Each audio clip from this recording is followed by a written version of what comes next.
Nah, guys, kembali lagi di channel Apresitorus, di mana channel ini akan memberikan diri kamu suatu informasi baik dari pekerjaan, asmara, keuangan, serta kehidupan diri kamu secara general. Sebelum saya memberikan suatu informasi dari berbagai aspek yang barusan saya katakan tadi, saya juga mengingatkan kepada teman-teman, informasi yang saya berikan terhadap diri kamu bukan suatu acuan untuk kamu ambil dan untuk kamu terima. Saya hanya bisa memberikan diri kamu suatu informasi berdasarkan kartu yang saya pegang ini. Diri kamu hanya bisa berencana terhadap kehidupan kamu, akan tetapi dibalik dari informasi dan perencanaan tersebut, lagi-lagi yang menentukan adalah Sang Pencipta. Sebelum saya mengambil satu persatu kartu yang saya pegang ini secara acak, saya juga mengingatkan kepada teman-teman apabila ketemu dengan channel saya agar menekan tombol subscribe-nya dan menyalakan loncengnya supaya next video saya lebih semangat untuk memberikan suatu informasi baik terhadap kondisi energi kamu, manusia yang selama ini kamu prioritaskan, serta pihak ketiga dia. Oke, Wageng. Kali ini saya ingin mengarah terhadap pihak ketiga. Hanya sekedar ingin mengarah dan ingin mengetahui bagaimana situasi pembawaan energi yang dimiliki oleh pihak ketiga untuk siang hari ini. Situasi apa yang ingin disampaikan oleh kartu yang saya pegang ini? Apakah ada gambaran yang bersifat positif atau memang justru kebalikannya? Kita langsung saja. Saya akan mengambil beberapa kartu, di mana kartu yang akan saya ambil nanti bisa saja bersifat resonate, bisa saja tidak bersifat resonate. Semuanya saya kembalikan terhadap pola pemikiran kamu, semuanya saya kembalikan terhadap situasi energi yang kamu miliki untuk saat ini.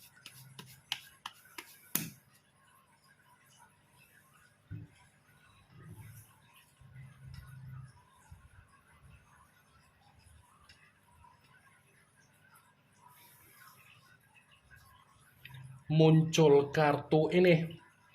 Sekali lagi saya mengatakan, muncul kartu yang saya pegang ini, di mana kemunculan kartu yang saya pegang ini seperti memberikan suatu isyarat atau gambaran, tetapi gambaran yang ingin saya sampaikan terhadap diri kamu ini sepertinya kehadiran dari pihak ketiga di dalam kehidupan manusia yang meninggalkan diri kamu. Pihak ketiga hanya mencari yang namanya keuntungan. Pihak ketiga ini hanya mencari yang namanya keuntungan. Keuntungan dalam arti apa? Keroyalan dari manusia tersebut, keborosan dari manusia tersebut.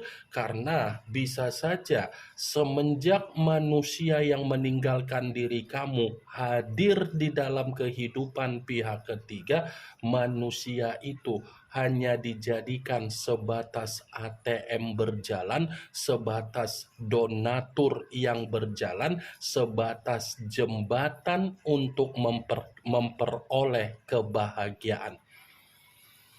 Berarti pihak ketiga ini tidak bermain secara perasaan. Kalaupun pihak ketiga bermain secara perasaan, perasaan yang dimainkan itu adalah ketoksikan, itu adalah kemanipulatifan, dan itu adalah permainan playing victim. Kartu pertama yang saya pegang ini adalah kartu Queen of Pentacles. Kartu yang berbicara secara koin, tetapi ratu yang memegang satu koin. Kalaupun kartu yang saya pegang ini saya kaitkan terhadap manusia yang meninggalkan diri kamu, ya bisa saja saya mengategorikan ternyata manusia itu terlalu bodoh terlalu gampang percaya terhadap pihak ketiga dia, terlalu gampang untuk memperjuangkan pihak ketiga dia, padahal dia hanya dimanfaatkan. Muncul kartu Two of Pentacles, yang dimana kemunculan kartu ini masih berbicara secara koin, tetapi koin tersebut terdiri dari 2 koin. Kalau seandainya saya mencoba untuk menarik 1 koin dari kedua koin tersebut, 1 koin yang saya tarik ini, coba kamu perhatikan bagaimana situasi gambar di dalam kartu tersebut. Coba kamu perhatikan bagaimana situasi gambar di dalam kartu tersebut. Posisi koin yang tidak balance, posisi koin yang tidak seimbang, posisi koin yang tidak stabil. Kalaupun saya mengkaitkan dengan keadaan dari manusia yang meninggalkan diri kamu, ya, saya akan kembali untuk mengatakan ternyata manusia yang meninggalkan diri kamu ini sudah habis-habisan untuk memberikan suatu kebahagiaan terhadap pihak ketiga dia, tetapi pihak ketiga dia tidak memberikan kebahagiaan. Bisa saja kan untuk saat ini manusia yang meninggalkan diri kamu dalam situasi yang penuh dengan kebingungan, situasi yang penuh dengan kebuntuan, situasi yang penuh dengan kelinglungan, dan situasi di mana kondisi keuangan dia bersifat sulit dan bersifat menderita. Muncul kartu Queen of Wands, yang dimana kemunculan kartu ini berbicara secara tongkat, tetapi ratu yang memegang 1 tongkat. Kalau seandainya saya mencoba untuk menarik dari kata tongkat, tongkat yang saya tarik ini seperti mengatakan manusia yang meninggalkan diri kamu terlalu memaksakan diri untuk mempertahankan apa yang menjadi kondisi komitmen dia terhadap pihak ketiga dia, tetapi ketika manusia itu terlalu memaksakan diri untuk mempertahankan apa yang menjadi komitmen dia terhadap pihak ketiga, ternyata kehadiran pihak ketiga hanya memberikan manusia itu suatu kondisi beban. 3 kartu yang saya pegang ini seperti mengatakan ternyata pihak ketiga menikmati apa yang menjadi keuntungan, dan manusia itu seperti menerima apa yang menjadi situasi kerugian di dalam kehidupan dia.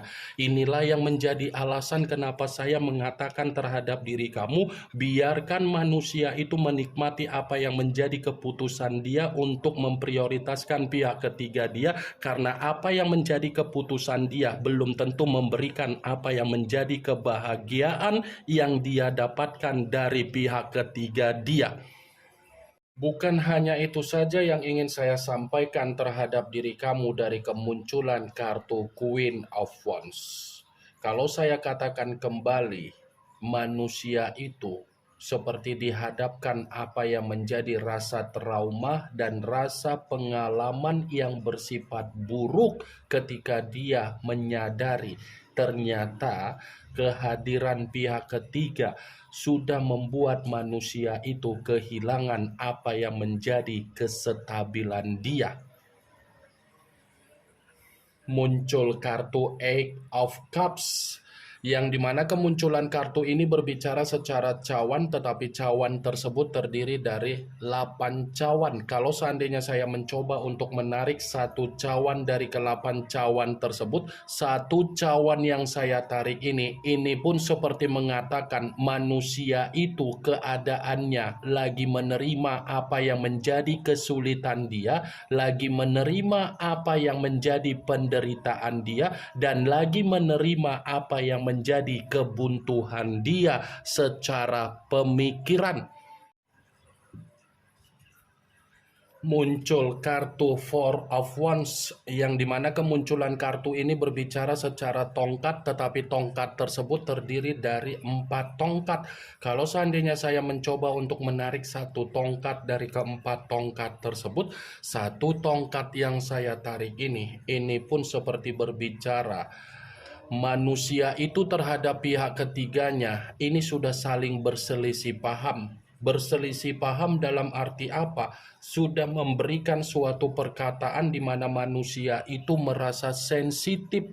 Sepertinya pihak ketiga sudah benar-benar bertolak belakang dengan apa yang menjadi kondisi pemikiran dari manusia itu. Wah, geng, pihak ketiga ini sudah benar-benar tidak ada keharmonisan yang dia berikan terhadap manusia itu. Sekalipun pihak ketiga ini ingin mencoba untuk berkomunikasi terhadap manusia yang meninggalkan diri kamu, pasti komunikasi yang dilakukan oleh pihak ketiga tidak lain hanya untuk meminta sesuatu hal. Selebihnya tidak mau. Muncul kartu Nine of Wands, yang dimana kemunculan kartu ini masih berbicara secara tongkat, tetapi tongkat tersebut terdiri dari 9 tongkat. Kalau seandainya saya mencoba untuk menarik satu tongkat dari ke-9 tongkat tersebut, ya satu tongkat yang saya tarik ini pun tidak berbeda jauh dari kemunculan kartu 4 tongkat, tetapi versinya lebih mendominasi terhadap manusia yang meninggalkan diri kamu. Kenapa? Karena di satu sisi manusia itu seperti sudah lebih banyak menyendiri, sudah lebih banyak seperti beranggapan bahwasannya dia ini tidak dihargai lagi, dia ini seperti merasa pihak ketiga apatis.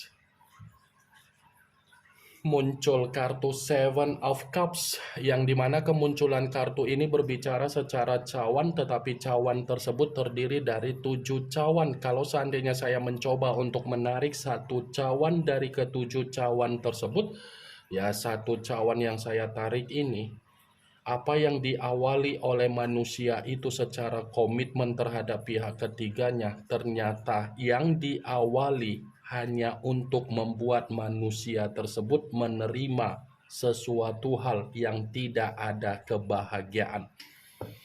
Karena bagi saya ketika saya memegang kartu Seven of Cups, manusia itu iseng-iseng untuk melampiaskan apa yang menjadi rasa gairah dia terhadap pihak ketiga, tetapi ketika dia iseng-iseng, terkesan yang dia dapatkan apa? Dia tidak menerima apa yang menjadi imajinasi secara ketenangan, malah yang dia dapatkan ketidakmurnian. Muncul kartu Eight of Swords, yang dimana kemunculan kartu ini berbicara secara pedang, tetapi pedang tersebut terdiri dari 8 pedang. Kalau seandainya saya mencoba untuk menarik satu pedang dari ke-8 pedang tersebut, coba kamu perhatikan bagaimana situasi gambar di dalam kartu tersebut.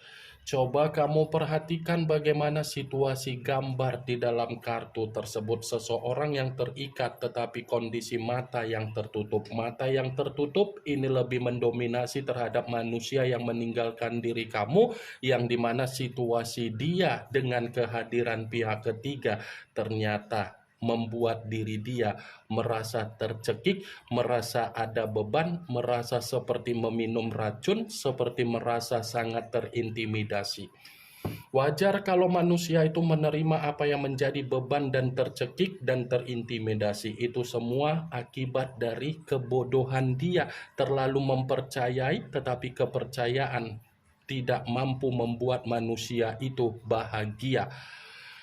Ini yang ingin saya sampaikan terhadap diri kamu dari berbagai kartu yang saya pegang tadi. Ingat geng, saya memang ingin mengarah terhadap pihak ketiga, tetapi bisa saja posisi energi di dalam kartu yang saya pegang ini, posisi energi tersebut ketukar, yang dimana manusia itu menjadi pihak ketiga di dalam hubungan orang lain. Kemunculan kartu 8 pedang sebagai kartu terakhir yang ingin saya katakan terhadap diri kamu, sebagai kartu kesimpulan yang ingin saya sampaikan terhadap diri kamu. Yang positif ambil, yang negatif buang. Sekian dulu informasinya. Salam kartu tarot, salam zodiak.